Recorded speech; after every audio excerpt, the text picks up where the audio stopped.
سيقول السفهاء من الناس ما ولاهم عن قبلتهم التي كانوا عليها قل لله المشرق والمغرب يهدي من يشاء إلى صراط مستقيم وكذلك جعلناكم أمة وسطا لتكونوا شهداء على الناس ويكون الرسول عليكم شهيدا وما جعلنا القبلة التي كنت عليها إلا لنعلم من يتبع الرسول ممن ينقلب على عقبيه وإن كانت لكبيرة إلا على الذين هدى الله وما كان الله ليضيع إيمانكم إن الله بالناس لرءوف رحيم قد نرى تقلب وجهك في السماء فلنولينك قبلة ترضاها فول وجهك شطر المسجد الحرام وحيث ما كنتم فولوا وجوهكم شطره وإن الذين أوتوا الكتاب ليعلمون أنه الحق من ربهم وما الله بغافل عما يعملون ولئن أتيت الذين أوتوا الكتاب بكل آية ما تبعوا قبلتك وما أنت بتابع قبلتهم وما بعضهم بتابع قبلة بعض ولئن اتبعت أهواءهم من بعد ما جاءك من العلم إنك إذا لمن الظالمين الذين آتيناهم الكتاب يعرفونه كما يعرفون أبناءهم وإن فريقا منهم ليكتمون الحق وهم يعلمون الحق من ربك فلا تكونن من الممترين ولكل وجهة هو موليها فاستبقوا الخيرات أينما تكونوا يات بكم الله جميعا إن الله على كل شيء قدير ومن حيث خرجت فول وجهك شطر المسجد الحرام وإنه للحق من ربك وما الله بغافل عما يعملون ومن حيث خرجت فول وجهك شطر المسجد الحرام وحيث ما كنتم فولوا وجوهكم شطره لئلا يكون للناس عليكم حجة إلا الذين ظلموا منهم فلا تخشوهم واخشوني ولأتم نعمتي عليكم ولعلكم تهتدون كما أرسلنا فيكم رسولا منكم يتلو عليكم آياتنا ويزكيكم ويعلمكم الكتاب والحكمة ويعلمكم ما لم تكونوا تعلمون فاذكروني أذكركم واشكروا لي ولا تكفرون يا أيها الذين آمنوا استعينوا بالصبر والصلاة إن الله مع الصابرين ولا تقولوا لمن يقتل في سبيل الله أموات بل أحياء ولكن لا تشعرون ولنبلونكم بشيء من الخوف والجوع ونقص من الأموال والأنفس والثمرات وبشر الصابرين الذين إذا أصابتهم مصيبة قالوا إنا لله وإنا إليه راجعون أولئك عليهم صلوات من ربهم ورحمة وأولئك هم المهتدون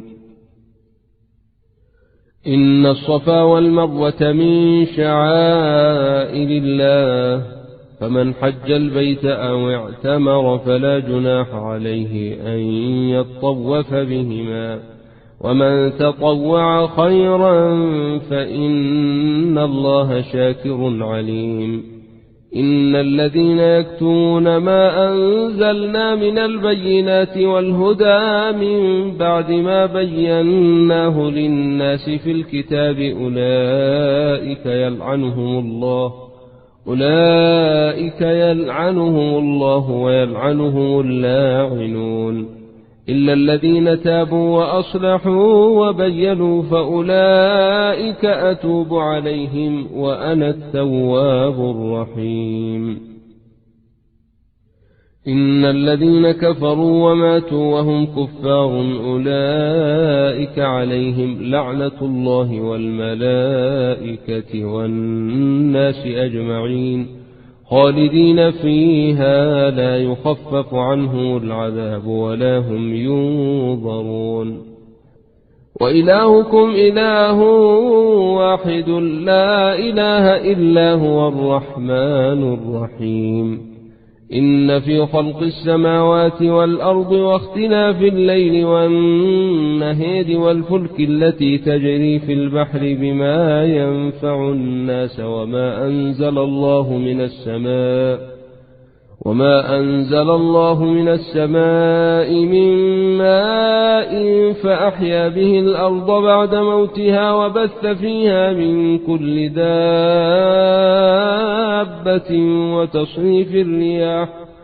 وتصريف الرياح والسحاب المسخر بين السماء والأرض لآيات لقوم يعقلون ومن الناس من يتخذ من دون الله أندادا يحبونهم كحب الله والذين آمنوا أشد حبا لله ولو يرى الذين ظلموا إذ يرون العذاب أن القوة لله جميعا وأن الله شديد العذاب إذ تبرأ الذين اتبعوا من الذين اتبعوا ورأوا العذاب وتقطعت بهم الأسباب وقال الذين اتبعوا لو أن لنا كرة فنتبرأ منهم كما تبرأوا منا كذلك يريهم الله أعمالهم حسرات عليهم وما هم بخارجين من النار يا أيها الناس كلوا مما في الأرض حلالا طيبا ولا تتبعوا خطوات الشيطان إنه لكم عدو مبين إنما يأمركم بالسوء والفحشاء وأن تقولوا على الله ما لا تعلمون وإذا قيل له اتبعوا ما أنزل الله قالوا بل نتبع ما ألفينا عليه آباءنا أولو كان آباؤهم لا يعقلون شيئا ولا يهتدون ومثل الذين كفروا كمثل الذي ينعق بما لا يسمع إلا دعاء ونداء صم بكم عمي فهم لا يعقلون يا أيها الذين آمنوا كلوا من طيبات ما رزقناكم واشكروا لله إن كنتم إياه تعبدون إنما حرم عليكم الميتة والدم ولحم الخنزير وما أهل به لغير الله فمن اضطر غير باغ ولا عاد فلا إثم عليه إن الله غفور رحيم إن الذين يكتمون ما أنزل الله من الكتاب ويشترون به ثمنا قليلا أولئك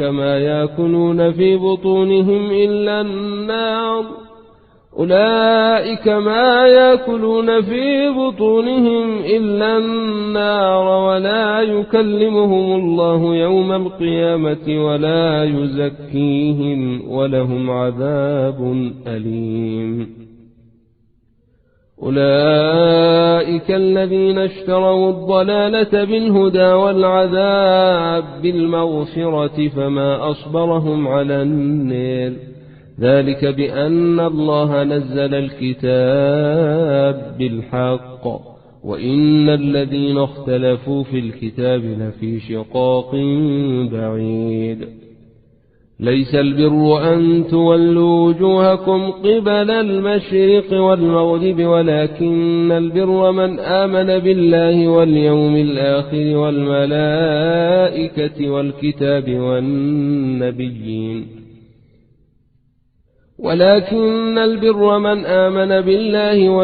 الآخر والملائكة والكتاب والنبيين وآتى المال على حبه ذوي القربى واليتامى والمساكين وابن السبيل والسائلين وفي الرقاب وأقام الصلاة وآتى الزكاة والموفون بعهدهم إذا عاهدوا والصابرين في الباساء والضراء وحين الباس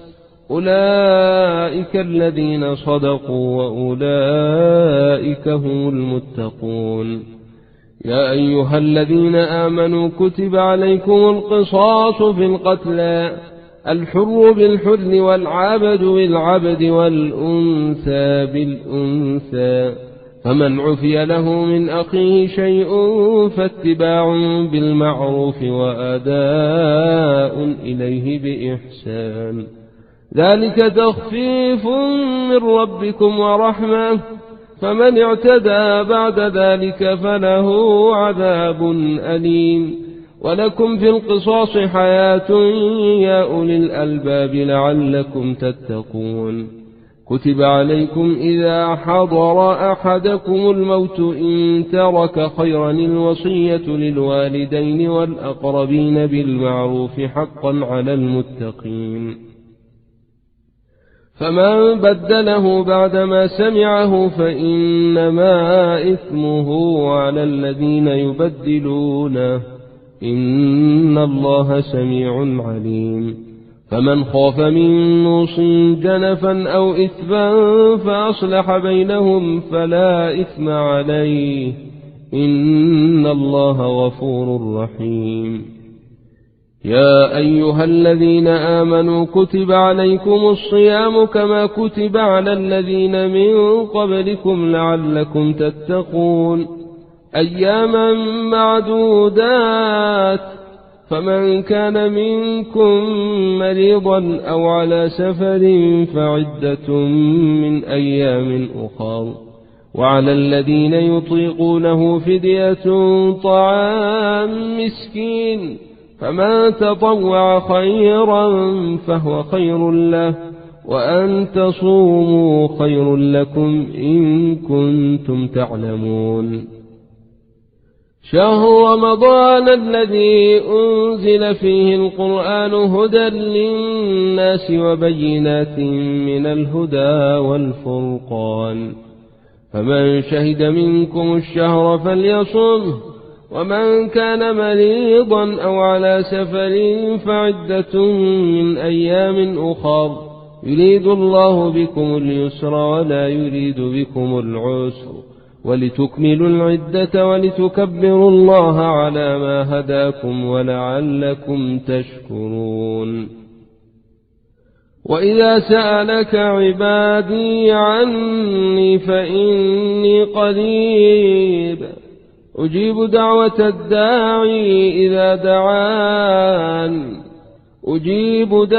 الداعي إذا دعاني فليستجيبوا لي وليؤمنوا بي لعلهم يرشدون.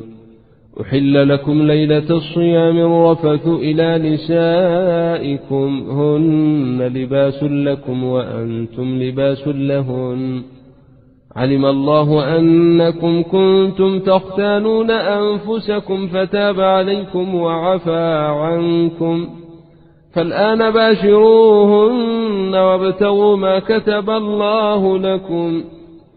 وكلوا واشربوا حتى يتبين لكم الخيط الأبيض من الخيط الأسود من الفجر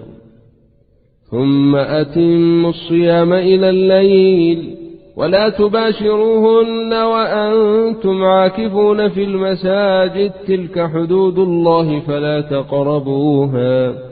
كذلك يبين الله آياته للناس لعلهم يتقون ولا تاكلوا أموالكم بينكم بالباطل وتدلوا بها إلى الحكام لتاكلوا فريقا من أموال الناس بالإثم وأنتم تعلمون يسألونك عن الأهلة قل هي مواقيت للناس والحاج وليس البر بأن تأتوا البيوت من ظهورها ولكن البر من اتقى وآتوا البيوت من أبوابها واتقوا الله لعلكم تفلحون وقاتلوا في سبيل الله الذين يقاتلونكم ولا تعتدوا إن الله لا يحب المعتدين واقتلوهم حيث ثقفتموهم وأخرجوهم من حيث أخرجوكم والفتنة أشد من القتل ولا تقاتلوهم عند المسجد الحرام حتى يقاتلوكم فيه فإن قاتلوكم فاقتلوهم كذلك جزاء الكافرين فإن انتهوا فإن الله غفور رحيم وقاتلوهم حتى لا تكون فتنة ويكون الدين لله فإن انتهوا فلا عدوان إلا على الظالمين الشهر الحرام بالشهر الحرام والحرمات قصاص فمن اعتدى عليكم فاعتدوا عليه بمثل ما اعتدى عليكم واتقوا الله واعلموا أن الله مع المتقين وأنفقوا في سبيل الله ولا تلقوا بأيديكم إلى التهلكة وأحسنوا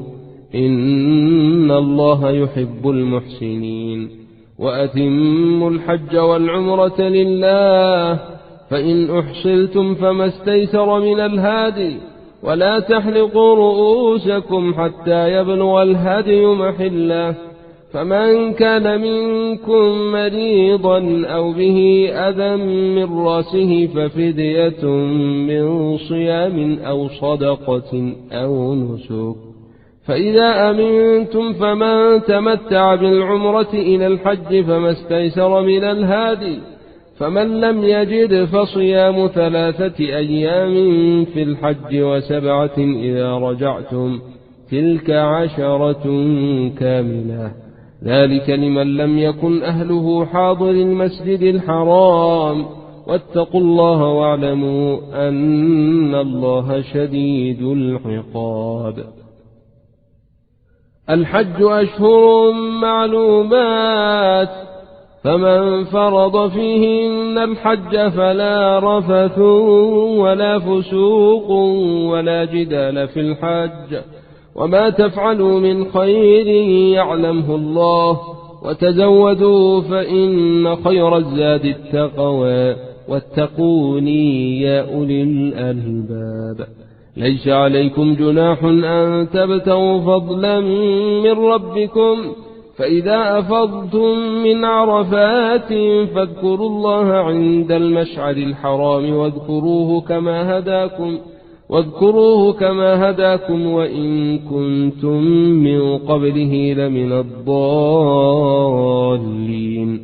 ثم أفيضوا من حيث أفاض الناس واستغفروا الله إن الله غفور رحيم فإذا قضيتم مناسككم فاذكروا الله كذكركم آباءكم أو أشد ذكرا فمن الناس من يقول ربنا آتنا في الدنيا وما له في الآخرة من خلاق ومنهم من يقول ربنا آتنا في الدنيا حسنة وفي الآخرة حسنة وقنا عذاب النار أولئك لهم نصيب مما كسبوا والله سريع الحساب واذكروا الله في أيام معدودات فمن تعجل في يومين فلا إثم عليه ومن تأخر فلا إثم عليه لمن اتقى واتقوا الله واعلموا أنكم إليه تحشرون ومن الناس من يعجب قوله في الحياة الدنيا ويشهد الله على ما في قلبه وهو ألد الخصام وإذا تولى سعى في الأرض ليفسد فيها ويهلك الحرث والنسل والله لا يحب الفساد وإذا قيل له اتق الله أخذته العزة بالإثم فحسبه جهنم ولبئس المهاد ومن الناس من يشري نفسه ابتغاء مرضات الله والله رؤوف بالعباد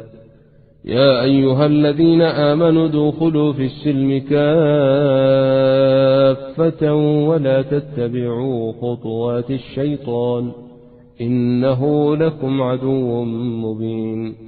فإن زللتم من بعد ما جاءتكم البينات فاعلموا أن الله عزيز حكيم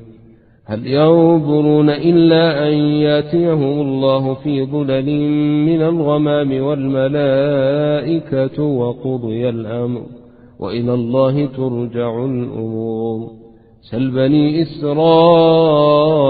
كم آتيناهم من آية بينة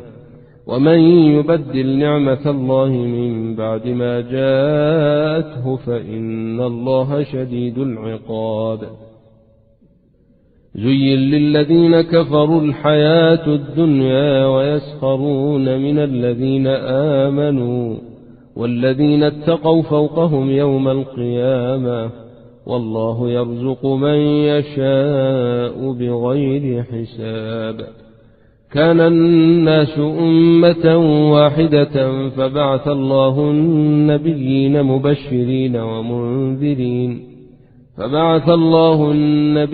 مبشرين ومنذرين وأنزل معهم الكتاب بالحق ليحكم بين الناس فيما اختلفوا فيه وما اختلف فيه إلا الذين أوتوه من بعد ما جاءتهم البينات بغيا بينهم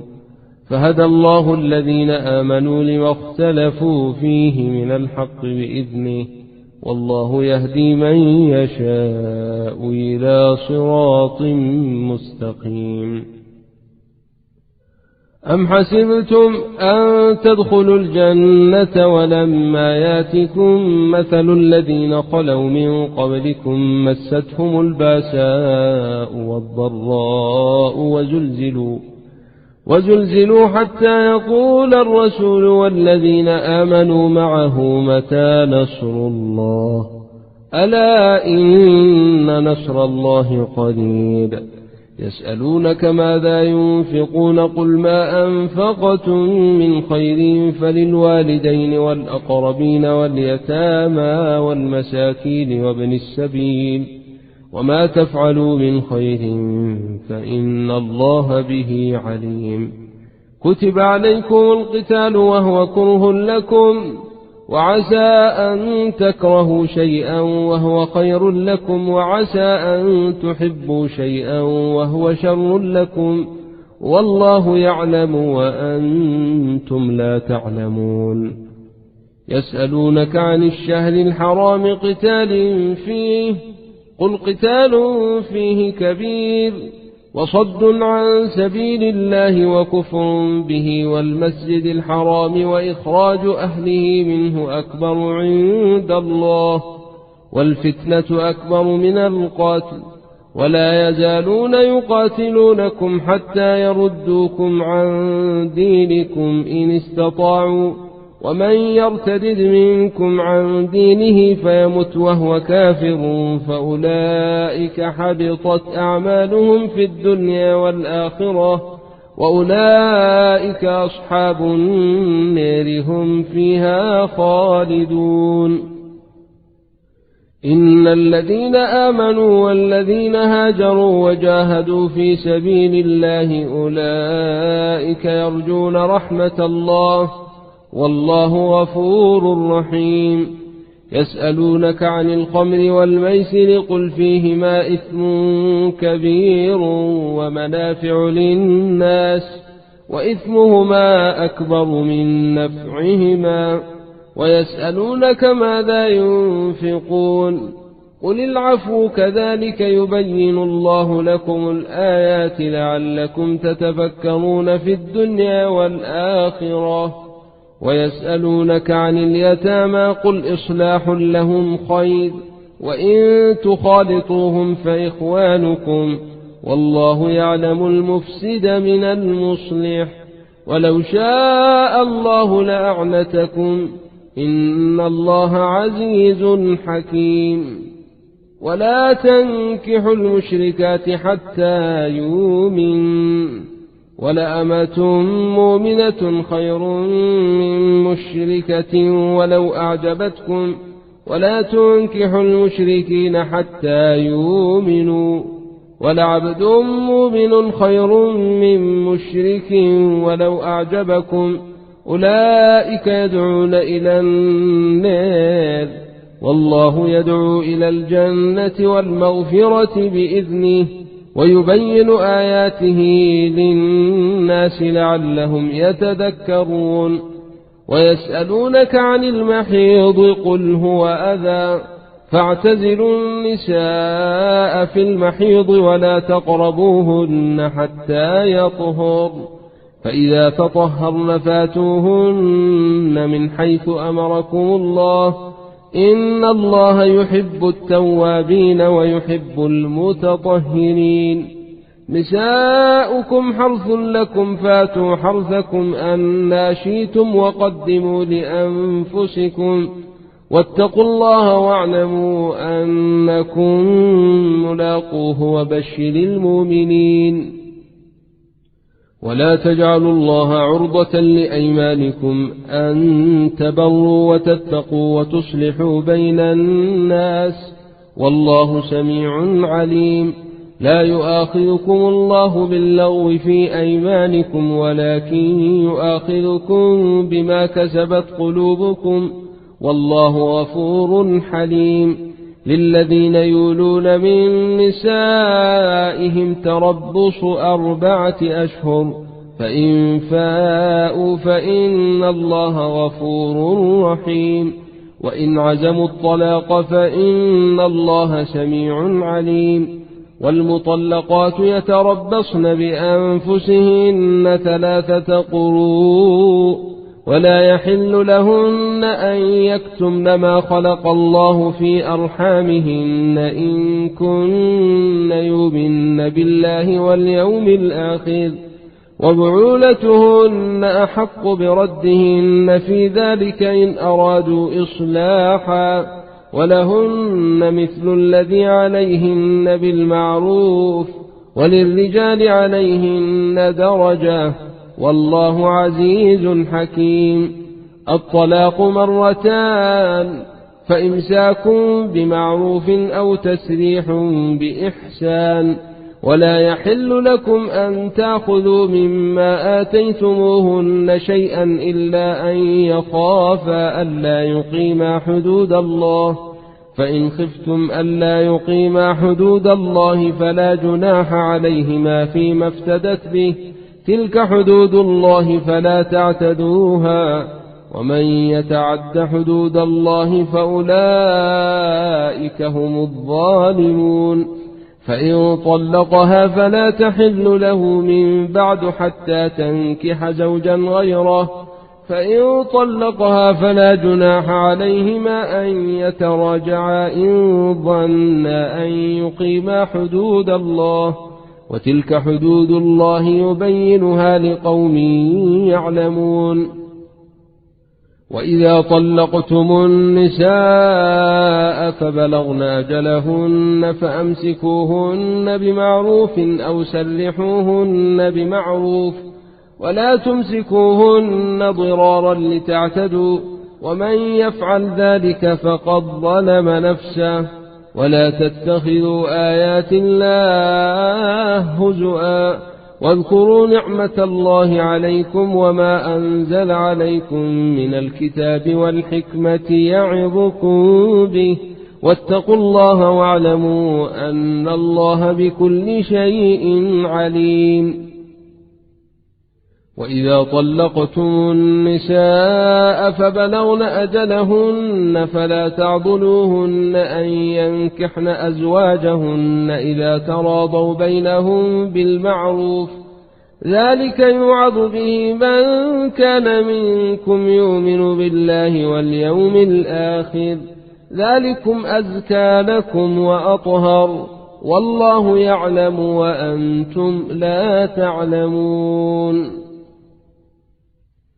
والوالدات يرضعن أولادهن حولين كاملين لمن أراد أن يتم الرضاعة،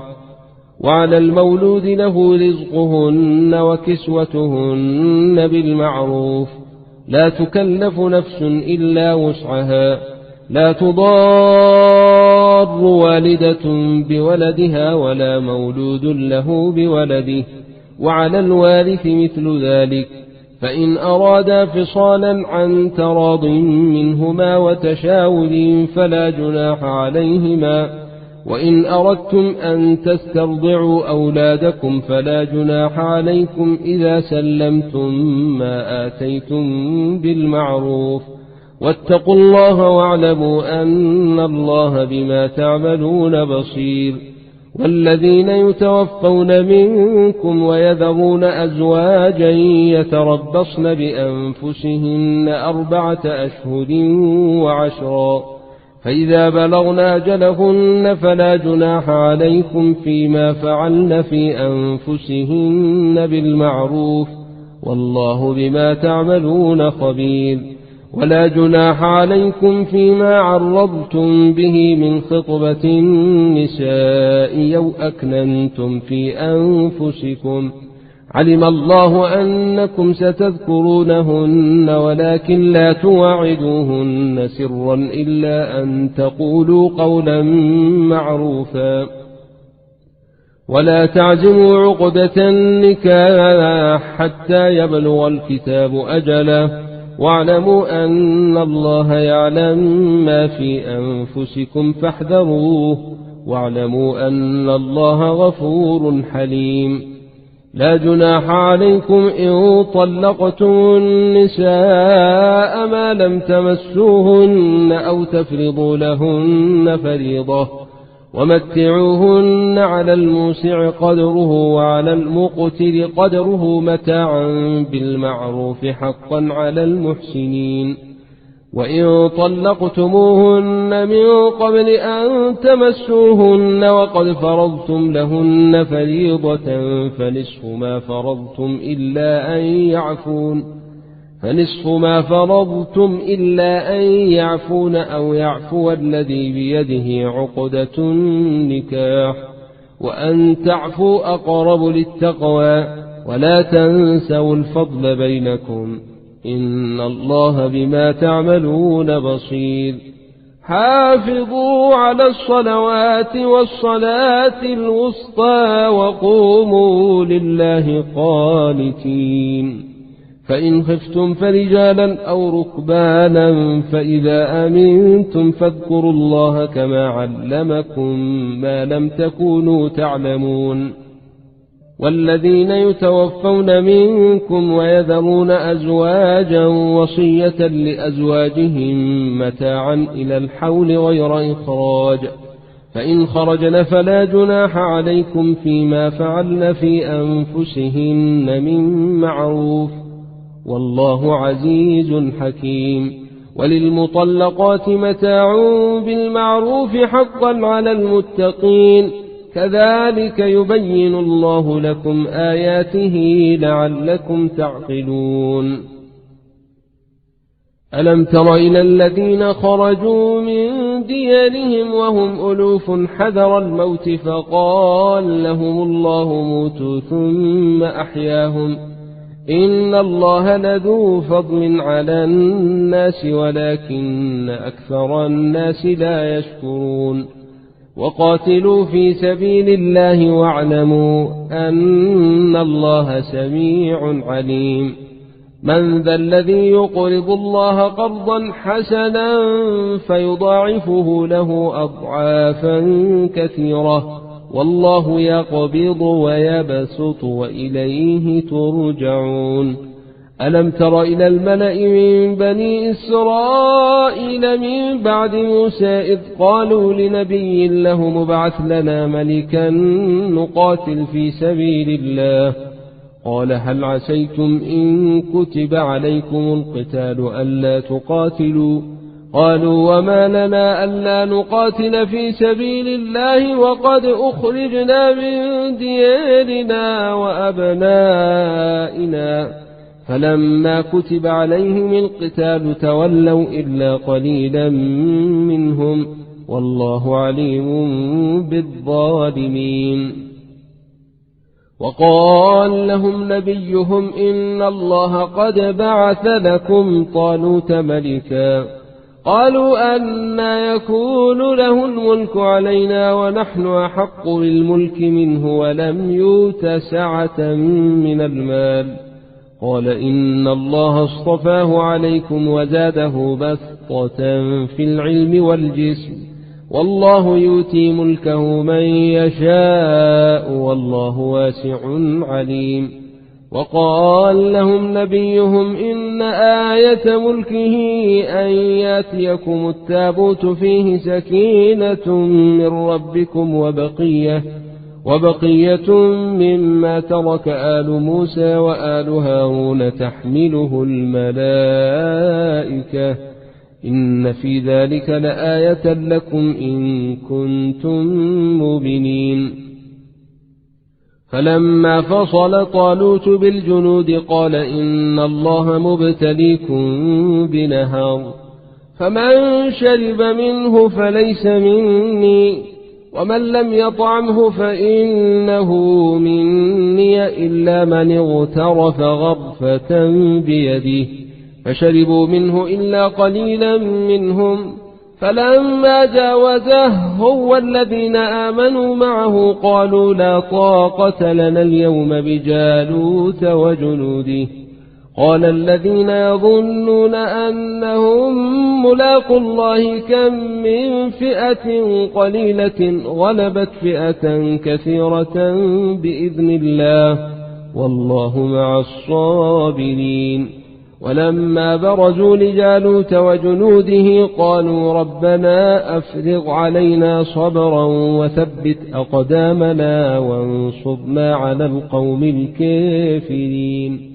هزموهم بإذن الله وقتل داود جالوت وآتاه الله الملك والحكمة وعلمه مما يشاء ولولا دفع الله الناس بعضهم ببعض لفسدت الأرض ولكن الله ذو فضل على العالمين. تلك آيات الله نتلوها عليك بالحق وإنك لمن المرسلين.